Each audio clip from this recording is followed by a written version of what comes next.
Yeah, actually, we kind of go through like turbulent times for the last 5 years. I think no one really expects that to change in the near future.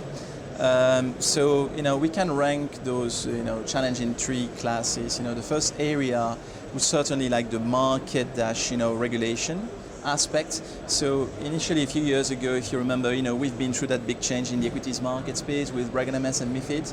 And that was just before, a series of crises that we still go through at the moment. So there's still some change there, but there's less momentum over there.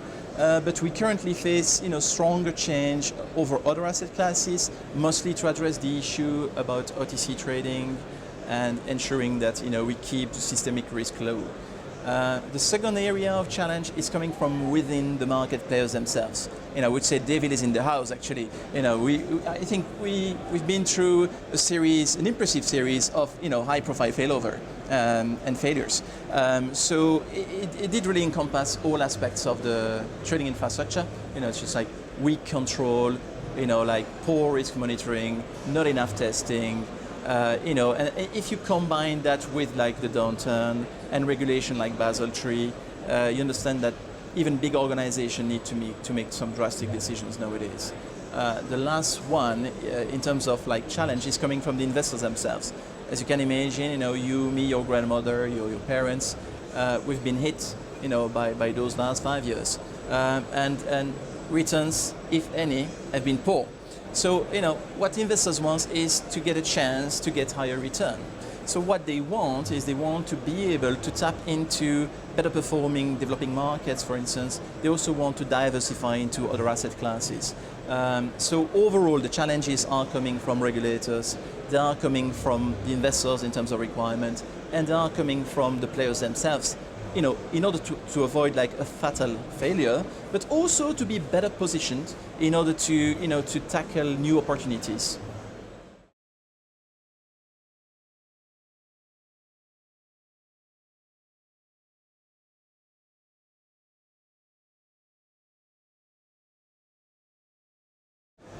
Yeah, well, that's a good question actually, and I have to say, we have helped a fair number of institutions. The way we work is usually they tend to be very focused in the area they want to tackle. So I would say there are mostly three areas that clients are targeting to improve their trading architecture. The first one is looking at the pre-production environment. A lot of people realize that testing was just not good enough, and they realize they need to change the processes, they need to change the solution or improve the existing solutions.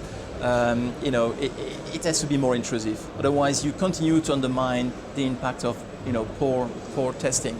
The second thing is, of course, a lot of institutions are changing maybe their business partners because they are unhappy with the way it has worked, with the scandals and things like that.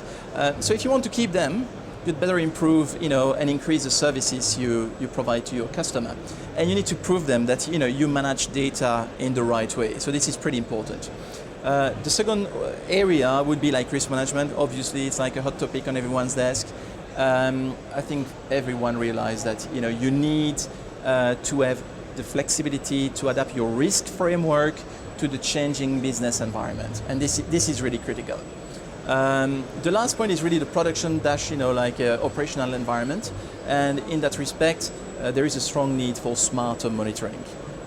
So smart monitoring means, three steps mainly, just like think about a car, you need the wheels, you need an engine, and you need a driver. So you need to be able to take on board a lot of different data sets and integrate them. Then you need to make sense of that data. So you need to have complex processing of that data in order to have like an output that can help you get an edge.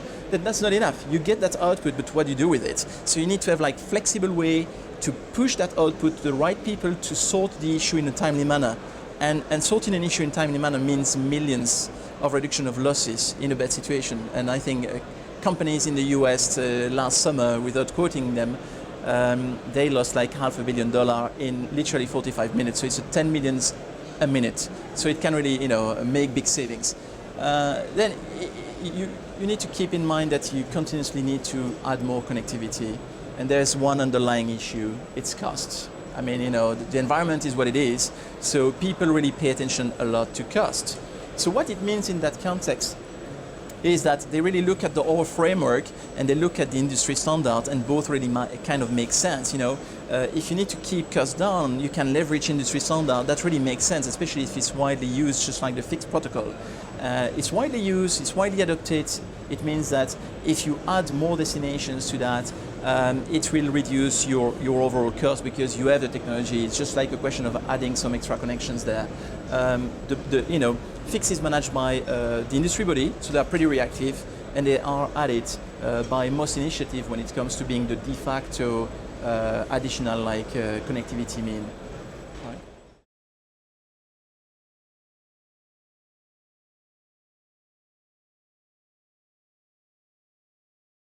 Yeah. Well, thank you for the question. Actually, I have to split different type of clients. They don't really have the same needs, even though there are some commonalities. Let's talk about first the big players. So if you talk about the big players, they have specific needs and requirements. Of course, they know us as like a good provider of robust, flexible, scalable technology. But what they want ultimately is to create and increase a competitive edge, especially if it's lasting.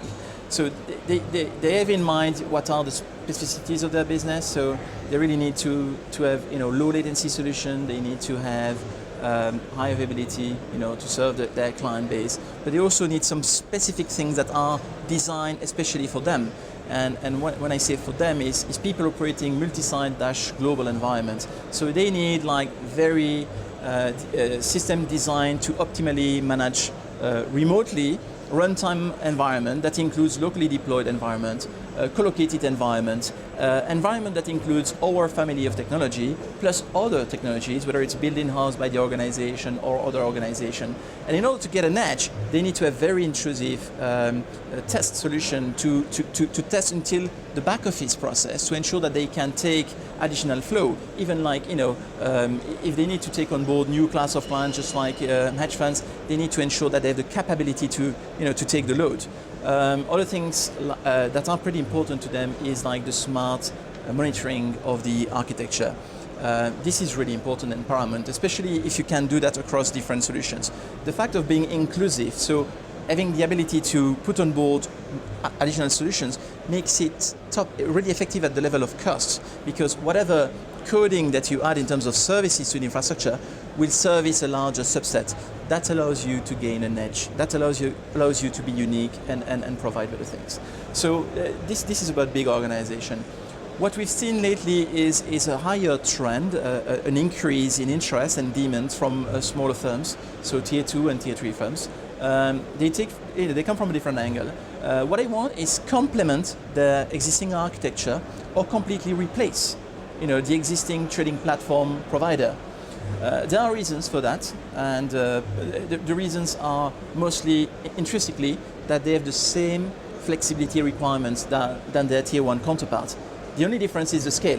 It's just like it's a smaller scale, and they often run pretty oldish, closed trading platform that force them to go through the one-stop shop solution, framework, and this proves really often to be suboptimal.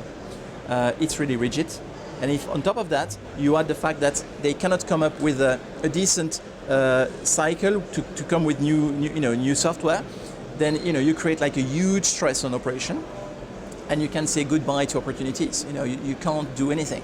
So they are very they pay very careful when it comes to selecting new solution. And even if you come with a good connectivity solution, would not make it if you don't have like a flexible, risk framework. Would not make it if you don't provide good value on the monitoring side. What they really want, and we've been able to offer them, is a productized approach of a very open, solution used by tier 1.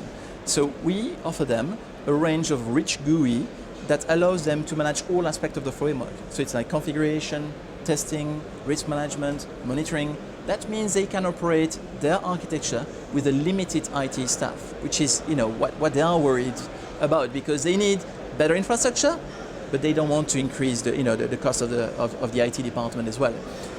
So this is important because they know as well that they sit on a solution and they can unleash the power of like open, scalable infrastructure that is proven and used by tier 1 firms. And the cherry on the cake is really, and I think it's really unique about what we do, is that every single component of our architecture can be taken away and removed by third-party solutions. So they know, and I think this is the key to constant evolution of your trading infrastructure, is they know they can constantly change and tweak the infrastructure to always have the best possible infrastructure.